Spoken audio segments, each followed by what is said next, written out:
I crossed the parking lot of the church where I buried my wife, and I never got the chance to sit down in the pew my daughter-in-law had saved for me. A man in an EMT jacket came around the side of the building and put his hand flat on my chest, not hard, just enough to stop me walking. His name tag said Ruiz. I didn't know him. I'd never seen him in my life. "Mr. Holloway," he said, low, like he didn't want the wind to carry it. "Don't go through those doors. Turn around and walk back to your car like you forgot something." I should have laughed at him.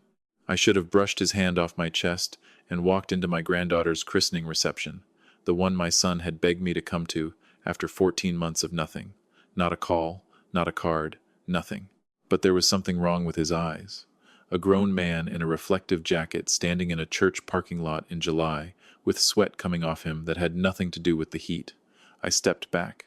I got behind the maintenance shed at the edge of the lot, 71 years old in my good gray suit, holding a wrapped gift for a baby I hadn't met yet, my heart going like it wanted out of my chest. 4 minutes. That's all it took. 4 minutes. And what I saw come out of those church doors told me that reception had never been about a christening at all. It was bait. And the man who said it was my own son. My name is Arthur Holloway. I spent 31 years as a claims investigator for the Commonwealth of Pennsylvania Workers' Compensation Division out of the Scranton office. Most folks hear that title and their eyes glaze over, so let me tell you what the job actually was. A man gets hurt on a loading dock, or says he did, and somebody has to find out if it's true before the state hands over a check that follows him the rest of his life. I sat across kitchen tables from 1,000 people who were either telling me the truth or lying to my face with tears in their eyes, and after enough years you learn to tell the difference in about 90 seconds. I turned down more claims than I approved. There were lawyers in Lackawanna County who wouldn't shake my hand at the courthouse because of it. And on the 14th of July, in the parking lot of St. Brendan's, the church where I married my wife in 1978 and buried her in 2019, I became the subject of my own investigation. Let me back up, because you need to understand how a man gets from a normal life to a maintenance shed with his heart trying to climb out of his throat. My son's name is Desmond. He's 42. He runs a small accounting practice out of a strip mall in Dunmore, 3 doors down from a nail salon, and he's had it 11 years. He did my taxes every April since his mother got too tired to do them, sat right at my kitchen table with his laptop and a cup of coffee going cold, same as always. 14 months of silence started on a Sunday in May of last year, over nothing I could point to.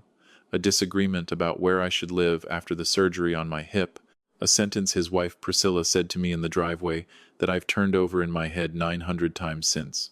Then, out of that silence, a text message on a Tuesday afternoon. "Dad, I know I've been distant. Come to Grace's christening Saturday. Please, just come." I read that message probably 50 times sitting in my recliner. And here's the part of this whole story I am the most ashamed of, and I'll tell you straight, because there's no use dressing it up. I spent 31 years watching families do exactly this to each other. I sat in 100 kitchens and listened to a son or a daughter explain why dad needed to sign this or move there, and I could smell the setup coming off them from the driveway. And my own boy sent me 9 words, and it never occurred to me to run a single one of them through the part of my brain that used to keep me alive for a living. Hope doesn't listen to your training. It just walks right underneath it. I bought a gift, a little cardigan with ducks on it, because my wife Louise always said you buy for the baby, never the parents. I wore the gray suit because it was the suit I wore to weddings and funerals, and I figured a christening ought to split the difference. I got there 20 minutes early, same as I'd been early to everything since Nixon was in office, and I was crossing the parking lot toward the side doors when Ruiz came around the corner of the building and put his hand on my chest.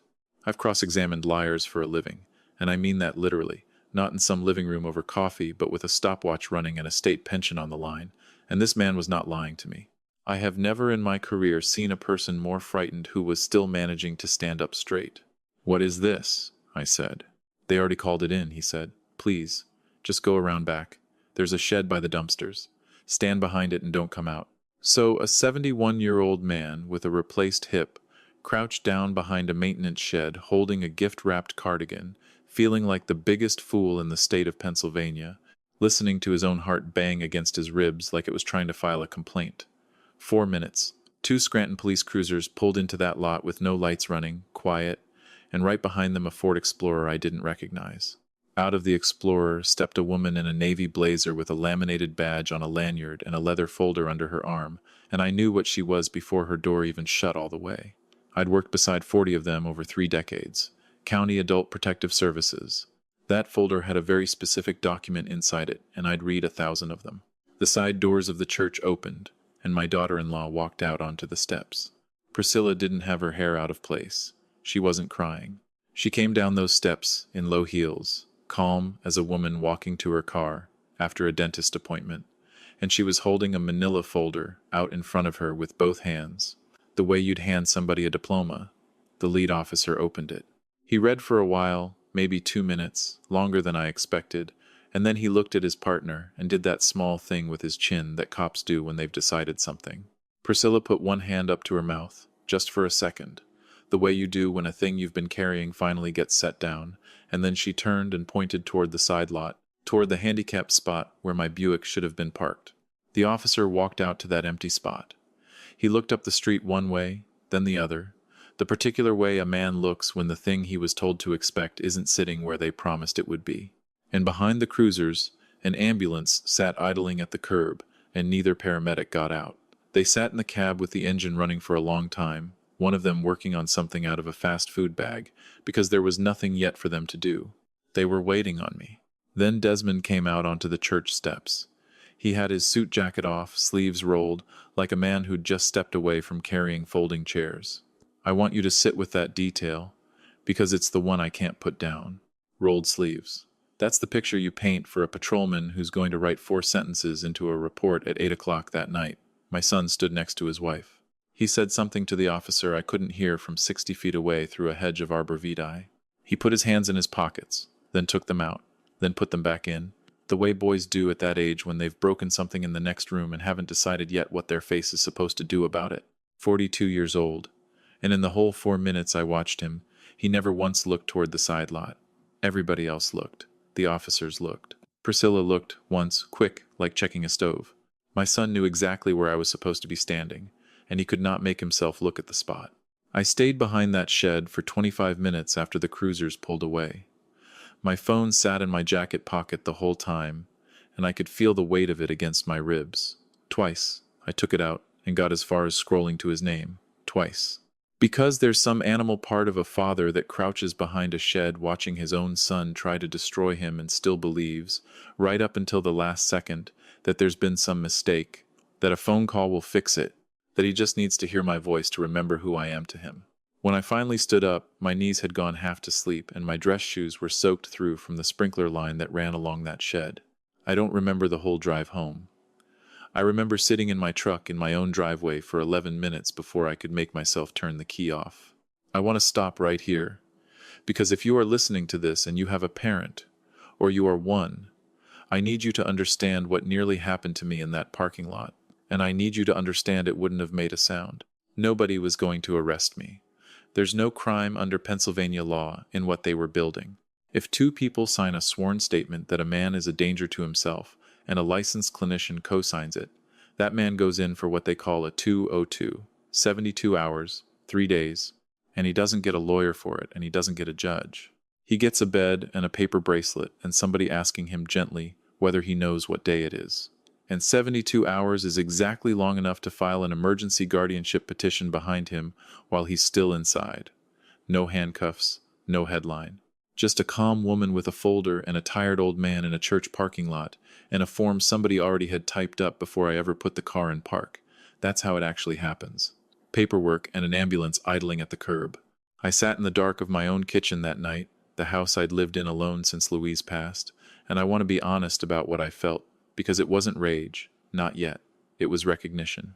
The specific, cold recognition of a man watching somebody use his own tools against him. Now, let me tell you what I handed over, because I handed it over myself. And I'd bet the farm that some of you listening have done at least one of these things without ever once thinking twice. In 2017, I had a stroke, a small one, the kind they call a warning stroke. I was in a rehab facility for 6 weeks. And it was during that stretch that the county reassessed my property taxes, and Desmond said, "Dad, just sign this so I can handle the appeal for you. You don't need to be worrying about paperwork right now. Durable power of attorney. 3 pages. I signed it with one hand, still not working right, using a pen the nurse held steady for me. I never revoked it. 7 years that document sat in a drawer in his office, and it didn't expire, because durable means it survives you losing your mind. That's the entire purpose of the word. That's why they chose it. In 2020, Desmond sat across from me at my own kitchen table and explained, patient as a school teacher, using words like step-up basis and probate avoidance, why I ought to deed the house on Electric Street over to him while I was still healthy enough to make the decision clean. Avoid the courts, avoid the fees later. You'll live there as long as you want, Dad, it's just paper. I signed the house over to my own son for $1. And in 2022, they told me the stairs in that old house were getting to be too much for a man with a bad hip, and there was a nice building over on Adams Avenue with an elevator and a doorman who'd check on me. It's just paper, Dad. 31 years I sat in other people's kitchens and watched them hand over the pen, and they always said the same 4 words. It's just paper. It's just family. I said it myself. I want you to hear that part clearly, because it happened to a man who built his entire career watching it happen to other people. That's how strong the thing is. It doesn't care what you know. There's one more piece, and it's the piece that finally cracked the whole thing open for me. And I didn't understand it until I sat in a courtroom in September.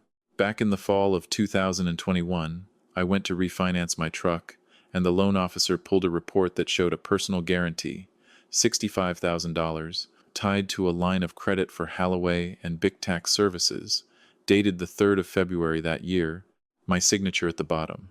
I had never laid eyes on that document. I called Desmond. He said there'd been some kind of clerical mix-up at the bank. His partner Bick had filled out the wrong form. He'd get it straightened out. 2 months later, it was still sitting there. I called again and asked him to send me a copy of the actual signature page. And listen to how small this part is, because that's exactly how it's built to feel small. He didn't raise his voice. He said, I'll get it to you. He never got it to me.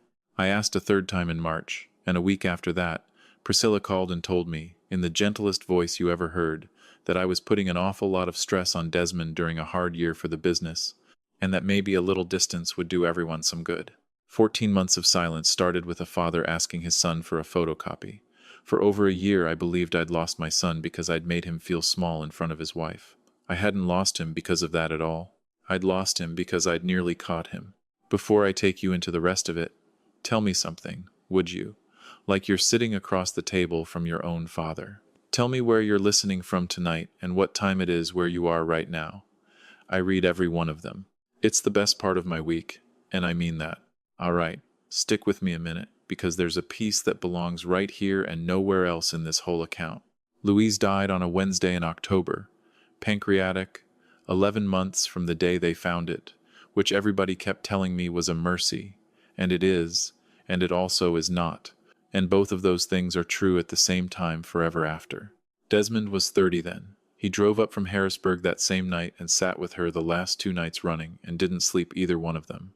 At the funeral, he stood up in front of everybody and talked about her hands. 4 minutes, no notes, and afterward, in the church basement with the folding tables and the ham sandwiches somebody's aunt had made, my son came and stood beside me and put his arm around my shoulders and said, "It's you and me now, Dad." He wasn't lying. I need you to understand that clearly, because it would be a whole lot easier on me if he had been. He was 30 years old, and he meant every word of it standing in that basement. And 9 years later, he signed a paper asking a judge to take my name away from me. People don't turn all at once. Nobody tells you that part. They slide, a little at a time, in a direction they'd have sworn on their mother's grave they'd never go, and every single step down is smaller than the one right before it, small enough that a man can tell himself it isn't really a step at all. He called me in June, 3 weeks before the hearing. I shouldn't have picked up. My lawyer had told me plainly not to. His voice was wrecked. "Dad, please, just drop it, please." I didn't say anything at first. "I know how it looks," he said. "It wasn't me." Priscilla said you needed... He stopped himself. Started again. "I'll sign the house back tomorrow. Today, whatever you want." And I said, "I want the 3rd of February, 2021. Silence on that line, long enough that I could hear a television somewhere behind him. "I don't know what you're talking about," he said. He knew exactly what I was talking about. I hung up the phone, standing in my own kitchen, and understood that my son had just lied to me one more time on the last day it was ever going to cost him nothing to do it.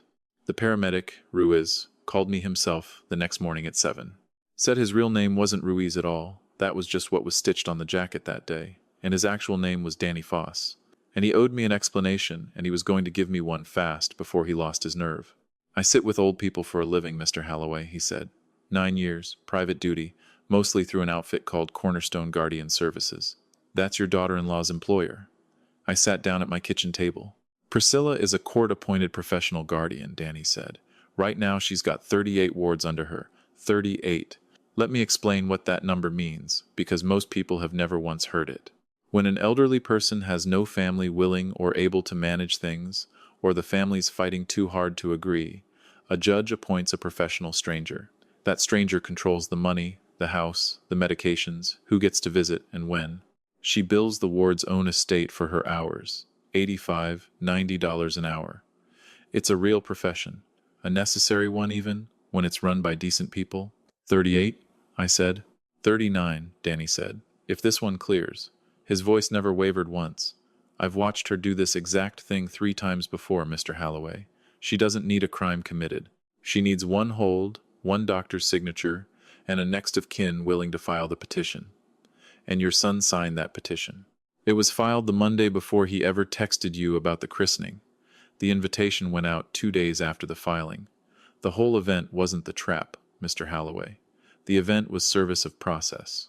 They needed you standing at that address, at that hour, so the sworn statement could say you presented yourself agitated and disoriented at a family function. I set the phone down on my knee and looked out the window at my own backyard for a while. Then I picked it back up. Mr. Foss, why'd you stop me? Long quiet on the line. In 2009, my grandmother lived out on Green Ridge Street, he said. My uncle filed to take her house out from under her. A man from the county came out and sat with her 2 full hours, went through her refrigerator, asked her to read him her own electric bill out loud, and she read it clean through without a stumble. And that man wrote to the judge that Adeline Foss was of sound and settled mind, and the petition got thrown out, and she died in that house 11 years later in her own bed in her own room. I couldn't say a word. I remembered your name from the old case file, he said. You never remembered mine. I was standing in the hallway the whole time, just a kid, 31 years. Over 1,000 reports with my name on them. And I could not have told you one single fact about Adeline Foss. Not her face, not her street. I saved a woman's life and forgot the whole afternoon inside of a week because it was a Thursday and I had 3 more houses on my list. And 13 years later, that forgotten afternoon walked out from behind a church and put its hand flat on my chest. If you've ever done a decent thing for somebody and never gave it a second thought afterward, and I promise you that you have, more than once, then sit with this next part, because it's the truest thing I've learned in 71 years on this earth. The person who ends up saving you is almost always somebody you helped once and then forgot completely, which means the only real insurance any of us ever has is to keep on helping people we're going to forget. That's not sentiment talking. That's just the actual arithmetic of it. My lawyer's name is Genevieve Okafor, and she keeps an office above a hardware store on Providence Road, Elder Law, 19 years at it. A framed copy of the Pennsylvania probate code on her wall, the way some people hang a diploma. I laid the whole thing out for her. She let me finish every word of it before she said anything. Then she said, "How much of any of this is on paper?" "None of it." "Then we start with what's already on the docket," she said, and turned her laptop around to face me. "The petition's public record. Arthur. It's been sitting there since Monday. You want to see the signature on it? Desmond's? His name, his hand." And I sat in that office and looked at it and thought, that's not his hand. I know my own son's signature the way I know my own face. That D has always looped back on itself. This one didn't, I told her, and something in my chest went tight enough that I had to put my palm flat on her desk. Genevieve pulled the personal guarantee from 2021, the $65,000 one with my name on it. Took her 3 days to get a certified copy. Same thing. The D didn't loop back. Here's what finally came together for me sitting in that office. Priscilla wanted a ward. My son needed something else altogether, and it had nothing to do with money at all. I'd asked him 3 times for that signature page. If I ever hired a lawyer and made a formal demand, that guarantee was 5 to 15 years, forgery, felony of the 3rd degree, in the 3rd degree at minimum, and it carried my signature, which meant The only person alive who could swear under oath that he never signed it was me. Unless a court had already ruled that I couldn't be trusted to know what I had or hadn't signed. Do you see it? They weren't after my money at all. They were after my testimony. A ward can't file a complaint that any court will hear. A ward's word isn't worth the breath it takes to say it. Guardianship was the only legal, permanent, gentle way in the entire Commonwealth to silence the one witness who could ever put him away. My son didn't want me poor. He wanted me unbelievable. Genevieve filed our response on a Friday. And then she told me the thing that stopped my breath cold in my chest. You have the right to demand a jury trial on this, Arthur. I've read that statute more times than I can count. In 19 years, I have never once seen a proposed ward actually invoke it. They're old, they're frightened. Their own lawyer tells them it'll run up the cost. So a judge hears it in 20 minutes in a back office and it's done. 12 people, Genevieve said, pulled from Lackawanna County, who get to sit there and look at you with their own eyes. They'll ask me what year it is in front of every one of them, on the record. She took her glasses off. Arthur, this is going to be the worst afternoon of your life, I said. Demand it. And then they came after me, and I have to tell you about this part, because everybody assumes the truth just walks itself into a courtroom and sits down clean. It doesn't. It gets muddied first, on purpose. Their attorney filed a motion, arguing that a man who demands a jury trial regarding his own mental capacity is, by that very act, demonstrating grandiosity and poor judgment. Read that back to yourself. Insisting your sound of mind is treated as evidence that you aren't. That filing is sitting on the public docket right now. Then a letter showed up at the courthouse, unsigned, claiming I'd threatened Danny Foss. Then a complaint landed with the State Bar Association about Genevieve. Then somebody, and I've stopped trying to find out who, called the probate office and suggested that a retired state investigator suing his own son was using his old connections to settle a private score. And I sat in my house in the last week of June and felt the whole ground under me start to tilt. Because here's what nobody tells you about being 71 with a petition filed against you. There is no way to prove you're sound. There's no test for it. Every single thing you do gets read as evidence of the opposite. Get angry, that's agitation. Stay calm, that's flat affect, detachment. Hire a lawyer, that's paranoia. Don't hire one, that's incapacity. If you've ever been in an argument, anywhere, a marriage, a job, a family group chat, where the harder you fought to prove your point, the guiltier you looked doing it, then you already know this shape. It's an old, old shape. Most people just never meet it at 71 with the rest of their life sitting on the table as the prize. Genevieve came by on a Thursday evening and found me sitting in the dark with the television off. She didn't turn the light on. She sat down across from me and said, Arthur, you spent 31 years writing these reports. What did the good ones always have in common? I thought about it and said, the old man had somebody in the room who wasn't blood. She said, then let's get you a room full of them. The judge originally assigned recused herself in one sentence, because I'd written reports for her courtroom for over a decade, and I never respected another human being more than in the 4 seconds it took her to say so. They brought in Judge Halstead Voss out of Wayne County, 68 years old, slow-talking, no friend to anybody in that room. The hearing landed on a Tuesday in September, and it was the longest single day I have spent inside any building in my life. 12 jurors, 8 of them under 50. Desmond at the petitioner's table in a suit that hung off him wrong, like he'd lost 15 pounds since the last time it fit. And I looked at my own son's neck across that courtroom and thought, he hasn't been eating. Priscilla beside him, spine straight as a fence post, hands folded, and me at the other table. Nobody prepares you for the strangest part of a guardianship hearing, which is that you're not the plaintiff and you're not the defendant. You're the subject. They talk about you the entire day in the third person while you sit there and listen to it happen. Their attorney went first, a young man, polite as a Sunday school teacher. He pulled up 6 weeks of text messages, put them right on a screen for the jury to read for themselves. Messages from my phone to my son, getting stranger as the weeks went on, talking about Louise in the present tense, asking why she hadn't come home from the store yet, mentioning her father's old hunting rifle, which has sat in a locked case in my closet since 2003. A few of the jurors couldn't hold my eye after that, and I sat there and watched 12 strangers read a dead man's grief with my name signed under it. Then they called me to the stand, 2 hours and change up there. He was gentle the whole time. That was the whole strategy, and I recognized it the moment he opened his mouth, because I've run that exact play on other men myself. He never once raised his voice. Mr. Holloway, what's today's date? Mr. Holloway, can you tell the jury who's president? Mr. Holloway, count backward from 100 by sevens for us, please. I did it. 93, 86, 79. My hands shook so hard on that microphone stand that the sound system caught it and fed it back through the speakers. Mr. Holloway, do you keep a firearm in your home? Mr. Holloway, is your wife still living?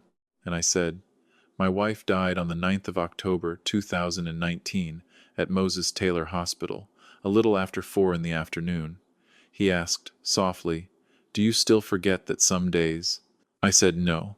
He let it sit there in the air until I filled the silence myself. I said, I haven't forgotten it for 1 hour of one day in 6 years. And my voice cracked right in the middle of the word hour, in front of 12 strangers and a bailiff and my son, and he said, gently, thank you, Mr. Holloway, and sat back down. Because that's the whole trick of it. I watched 100 lawyers run that play over 3 decades, and never once sat on the receiving end until that afternoon. He didn't need me confused. He needed me weeping. A grieving old man crying about his dead wife on a witness stand is worth more to a guardianship case than any doctor's letter ever written. I'd known that for 31 years, and it worked on me anyway, in under 2 hours, on the one man in that room who should have seen it coming from across the street. Genevieve stood up at 1:40. She didn't ask me a single question. Instead, she called a digital forensics man up from a firm out of Wilkes-Barre, and she put the message headers up on the screen. Not the messages themselves, the headers. The part nobody in that room had ever thought to look at. Every single one of those 6 weeks of messages had gone out from one IP address, registered to a business account, Holloway and Bic Tax Services. Sent at 4:12 in the afternoon. Sent at 11:38 at night. Sent again at 4:12 the next day. And the message about the rifle, dated a Tuesday in March, time-stamped 2:19 in the afternoon. Then Genevieve put up a second document. A sign-in log from the Veterans Affairs Clinic out on Meridian Avenue, that same Tuesday in March. Arthur J. Holloway checked in at 1:35, discharged at 3:20. Cortisone injection, left knee. I had been lying flat on an exam table with a needle in my joint at the exact hour I was supposedly typing about my dead wife's father's rifle. One juror, a young man in a Phillies cap he'd been asked twice to take off, leaned forward and put his elbows on the rail and didn't move again for the rest of the day. Then she called Danny Foss. He wore a plain gray suit and held his own hands in his lap the whole time he testified. He described the parking lot, the ambulance, 9 years at Cornerstone Guardian, the 3 earlier cases and the names of 2 of them, both public record, anyone could look them up. Their attorney went after him hard. Disgruntled employee, paid witness, grudge. And Danny Foss looked that young man square in the face and said, Sir, I sit with people who can't sit up on their own anymore. Nobody in that family has ever once looked at me directly in 9 years. You can't see the man who empties the bedpan, but he can see the whole room just fine. Then Genevieve called Priscilla. I've thought harder about this part than any other single piece of that day. She was extraordinary up there. Composed, precise, credentialed. She explained her fiduciary bond, her licensing, the fact that she'd recused herself as guardian and a colleague at her own firm would take the case instead, a colleague who answered to her directly. And Genevieve asked her, Mrs. Holloway, why guardianship at all?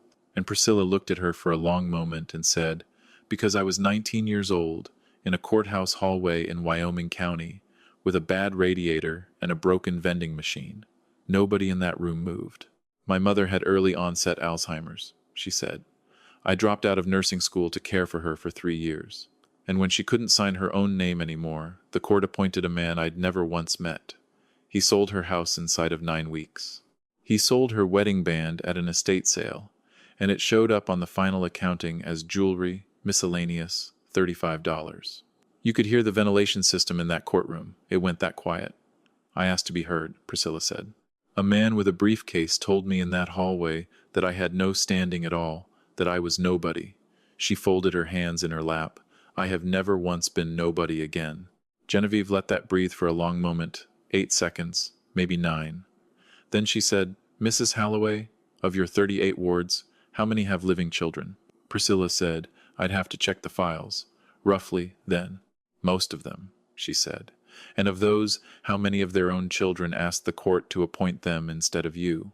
And Priscilla Holloway, who hadn't blinked in 40 minutes straight, looked down at her own folded hands. Most of them, she said again, quieter. The young man in the Phillies cap put his head all the way back and stared at the ceiling tiles. And Genevieve said the only unkind thing she said in that entire trial, very quiet, almost gentle. So you became the man with the briefcase. Their attorney was up out of his chair before she finished the sentence, and the judge sustained it and struck it from the record before the word objection even finished leaving his mouth. And every single person in that courtroom understood that nobody was going to unhear it. I sat at that table and did some arithmetic in my head I haven't been able to stop doing since. Wyoming County wasn't my circuit. I checked. I went home and actually checked the old case logs, and it wasn't me who wrote that report, but it could have been. Over 1,000 files with my name on them, and I couldn't tell you what happened to half the houses attached to them. I filed my reports and drove home and ate my dinner. I don't know for certain that I never once wrote a report exactly like that one. I hope to God I didn't. That's not the same thing as knowing, and I'm too old now to pretend that it is. She was not a monster.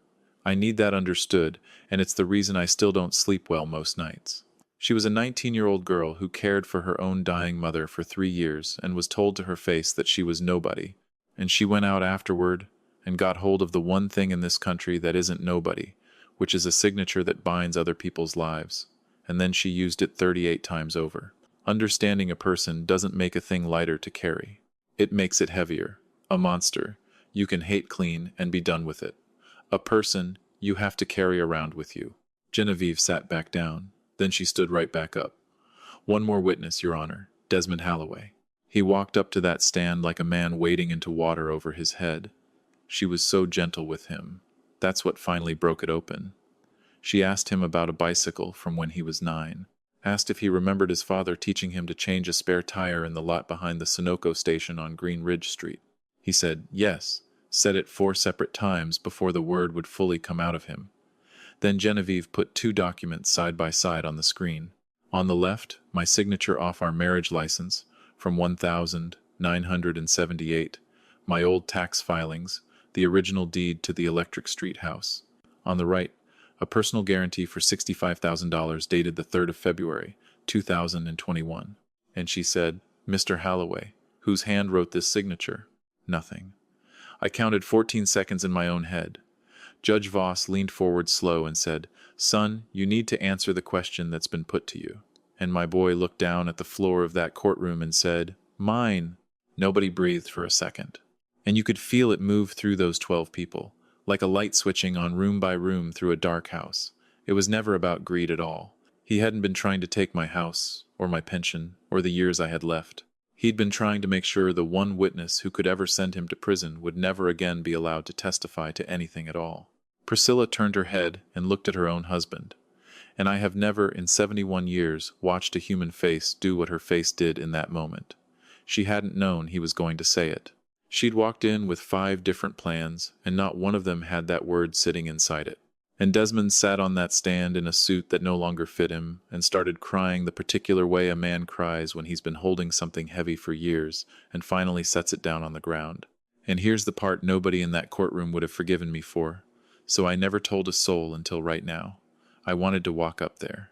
71 years old, 3 feet from 12 jurors, everything already on the record, and every decent part of me left wanted to cross that floor and put my hand on the back of my son's neck, the way you do for a boy who's just fallen off his bike.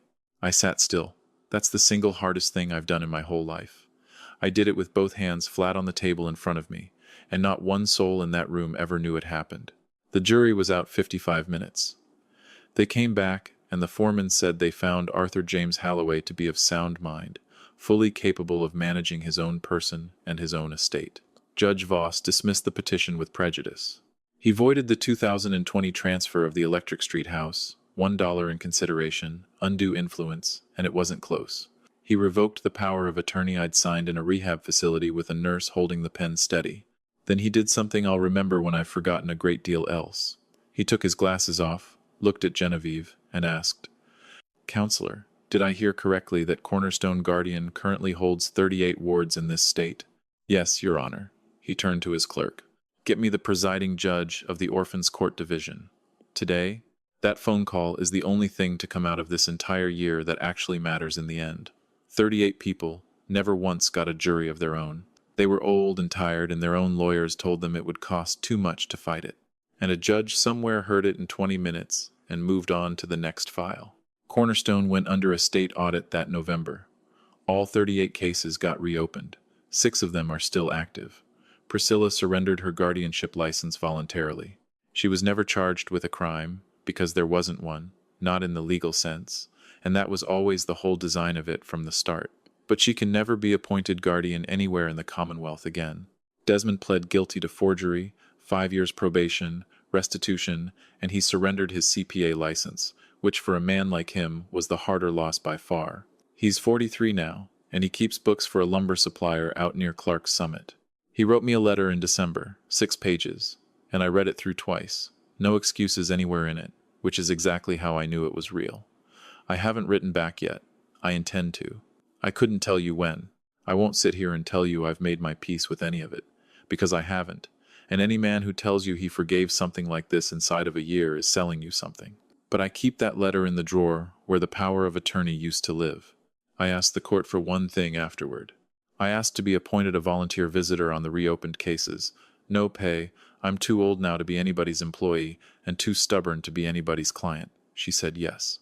So last Tuesday I sat in a living room out in Moscow, Pennsylvania, with a legal pad balanced on my knee, across from a woman named Corinne Talty, 84 years old, who could not have told you what year it was to save her life. I asked her every one of the questions. The date, the president, backward from 100 by 7s. She couldn't manage a single one of them.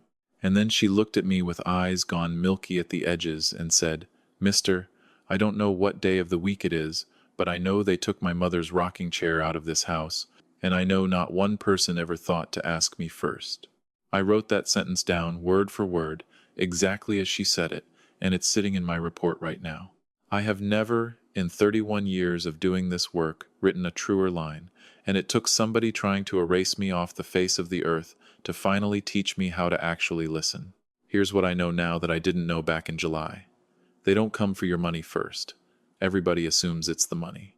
They come for your standing, your credibility, your right to be believed about your own life. Because once that's gone, the money's just a formality, and so is the house, and so is where you're allowed to sleep at night, and who's permitted to sit with you, and who gets to decide what pills go into your body every morning. Money's only a lock. Standing is the actual key. And here's the part nobody in my old office ever said out loud in 31 years. In nearly every one of these cases, the man being robbed hands over that key himself, cheerfully, at his own kitchen table, because it was just paper, and it was just his son. So here's what I'd ask you to do tonight, and it costs you nothing but 20 minutes, and you're going to feel a little foolish doing it, and I want you to do it anyway. Go find whatever you've signed. Get the power of attorney out of whatever drawer it's living in. If you can't find it, that's your answer right there. Somebody else has it.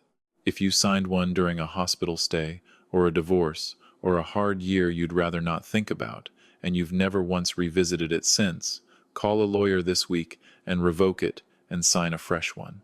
It'll run you a couple $100. You'll spend more than that on a set of tires. And then sit down and write out every single person who currently has a way into your bank account, your email, your phone. Read that list out loud to yourself. Ask when you last actually spoke to each name on it. And here's the question I want you sitting with tonight, son, daughter, whoever's listening to an old man tonight like I'm your own father talking. It isn't who's stealing from me. It's this. Who's holding a key to my life that I handed over myself and never once asked back? Because you did hand it over, same as I did. You handed it over at your own kitchen table on an ordinary good day to somebody you loved with your whole chest. That's the only way it ever gets in the door in the first place. Before I let you go tonight, I want to hear it from you, and I mean that. Tell me if you think I did right, sitting still in that courtroom while my own son cried 3 feet away from me and I never once got up.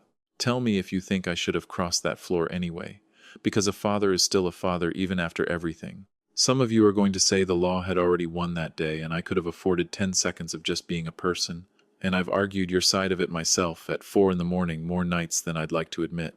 And tell me where you're listening from tonight, son, and what time it is where you're sitting right now.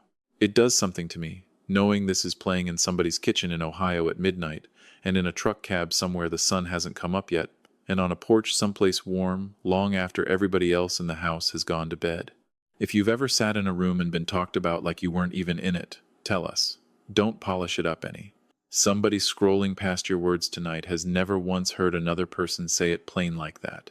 If this one stayed with you, stay with us a while longer. It's just me and these stories, and all of you keeping me honest week to week. Go find out what you signed, and go be decent to somebody you're going to forget you ever helped. Take care of yourself tonight.